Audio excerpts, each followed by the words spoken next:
Do you ever wonder what it's like to be reborn as a machine? Part man, part metal, enforcing a law you're not sure you understand.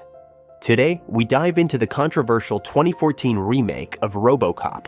Did it capture the grit of the original, or was it a soulless shell of a classic? Let's find out in this quick recap of RoboCop 2014. The year is 2028.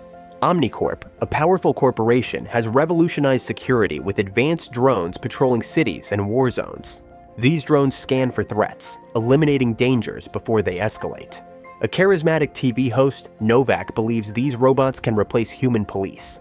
However, the public fears these emotionless machines, and the government resists a police force incapable of empathy. To sway public opinion, Novak stages a live demonstration. A military leader details the robots' capabilities, while a reporter in the Middle East showcases their effectiveness. While the report highlights the robots' non-lethal takedowns of confirmed threats, tensions simmer beneath the surface. Locals, unhappy with robotic control, launch a violent rebellion. Buildings explode as robots on the ground and in the air engage the heavily armed rebels. In the chaos, a young boy clutching a knife is mistakenly identified as a threat by a robot scanner and killed. Undeterred, Novak spins the incident as necessary for public safety. Meanwhile, Detective Alex faces internal turmoil. Accused of misconduct by suspicious colleagues, he explains a harrowing undercover operation. Alex and his partner infiltrated a criminal ring, seizing weapons from a dealer. Later, during a meeting with the gang leader, Alex is exposed as a cop.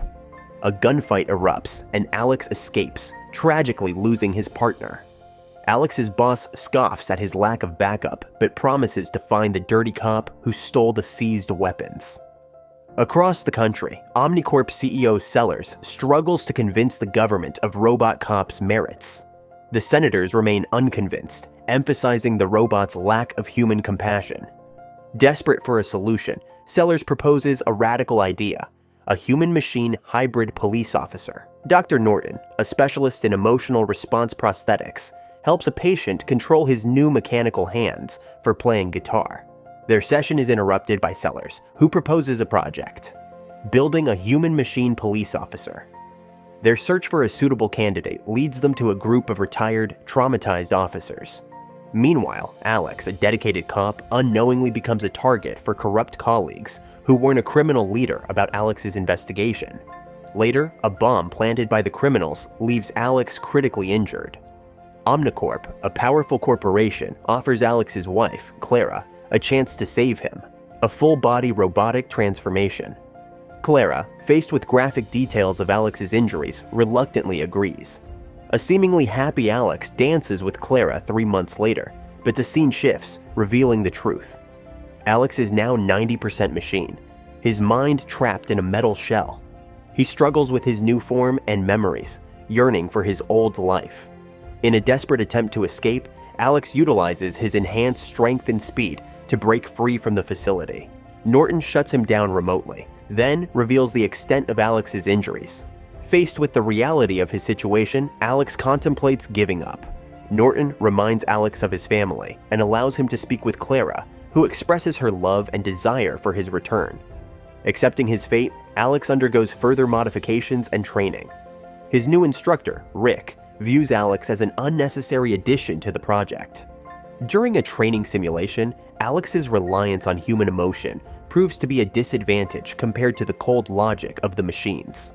Night finds Alex alone, hunched over a computer, desperately seeking answers in the gang leader's case. The next day, disappointment hangs heavy in the air as Sellers throws a tantrum over a failed simulation. Norton is ordered to fix the problem, and Alex's image is deemed unfit for marketing. A sleek black tactical suit becomes his new attire. Back in the lab, the doctor unlocks a sinister agenda. Modifications to Alex's brain create an illusion of free will, while a machine secretly pulls the strings. A complete makeover follows, transforming Alex into a formidable black and chrome warrior. The ultimate test awaits in a deserted building. Here, Alex faces Rick and his robot army. Utilizing his visor's scanning capabilities and lightning-fast reflexes, Alex takes down each robot with ruthless efficiency. He dodges every attack, emerging unscathed. Rick, the sole survivor, falls to Alex's precise gunfire. The experiment is a resounding success, with Alex oblivious to the machine's control. Reunion with his family is bittersweet. Nervousness grips Alex, but Clara's warm embrace melts away his anxieties. David, initially apprehensive, quickly warms up to the cool new additions to his father and excitedly shares his gaming collection.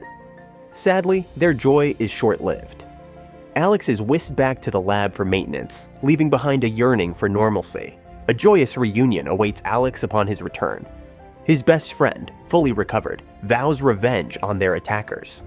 Meanwhile, Sellers hungers to unveil Alex to the public. A massive data download begins, feeding Alex a comprehensive crime database dating back to 2011. Citywide security camera access follows, overloading his human mind. The horrifying car explosion resurfaces in a downloaded recording, triggering a seizure that leaves Alex unconscious. Norton argues against the press conference, but OmniCorp is relentless. With no other choice, Norton suppresses Alex's emotions, turning him into a cold, emotionless machine. This allows the data download to proceed uninterrupted. The presentation day arrives.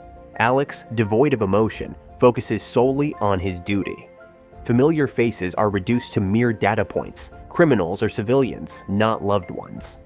On stage, his scanner identifies a criminal amidst the crowd. In a flash, Alex dives into the throng, apprehending the culprit without harm. The public erupts in applause. Novak, the opportunist, uses this incident to champion robots, highlighting the police's obliviousness to the lurking criminal. Clara, however, simmers with anger. She denied access to Alex and David and witnessed the erosion of her husband's humanity. Norton offers empty reassurances about side effects wearing off.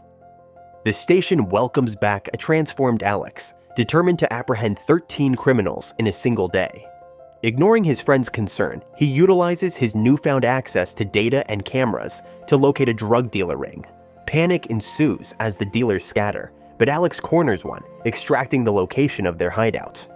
A brutal raid unfolds as Alex, impervious to bullets, tears through the illegal operation. His scanners detect any threat, allowing him to eliminate the criminals methodically. OmniCorp celebrates the victory, granting Rick complete access to monitor Alex. Days turn into weeks, and Alex becomes a symbol of law and order, a relentless crime-fighting machine. Novak leverages Alex's success, bringing Sellers onto his show to showcase the shifting public opinion towards robots. The senator's protests are silenced with a swift cutoff. The city is Alex's domain, and behind the mask of heroism lurks a chilling truth. The machine reigns supreme. The corrupt cops huddle with the gang leader, plotting to eliminate Alex, the thorn in their side. Meanwhile, Clara, desperate, confronts Alex in traffic, pleading for him to show some emotion for his family's sake. Their son suffers from night terrors, yearning for his father. Initially stoic, Alex, in true cyborg fashion, taps into security footage. The horrifying truth dawns. David witnessed the car explosion, leaving him traumatized. This revelation reignites a spark of humanity within Alex. He defies Norton's programming, his anger swelling at the cost his family bears. Scientists monitor Alex's emotional shift at the lab, contemplating his deactivation. Norton, however, sees an opportunity. Technically, Alex pursues justice, albeit personal justice. He allows it to run its course. Alex returns home, piecing together the attack through recovered camera footage. The heart-wrenching scene of his wife and son witnessing the explosion fuels his determination. Armed with fragments of evidence, he confronts a henchman, extracting the gang leader's driver's phone number through brutal interrogation.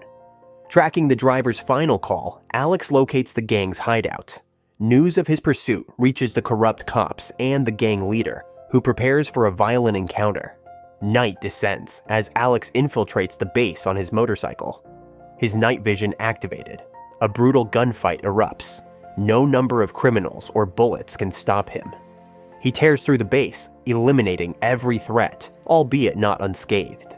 In the aftermath, Alex restores power and collects fingerprints from the weapons, finally exposing the dirty cops. He storms the police station, confronting the culprits with incriminating footage, broadcasted on every computer screen. One corrupt cop lunges, forcing Alex to defend himself with a shot. The other, utterly terrified, confesses their boss's orchestration. Alex, however, shows no mercy.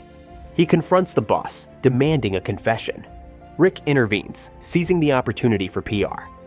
Novak spins the narrative, painting Alex's actions as a testament to robot superiority, immune to corruption.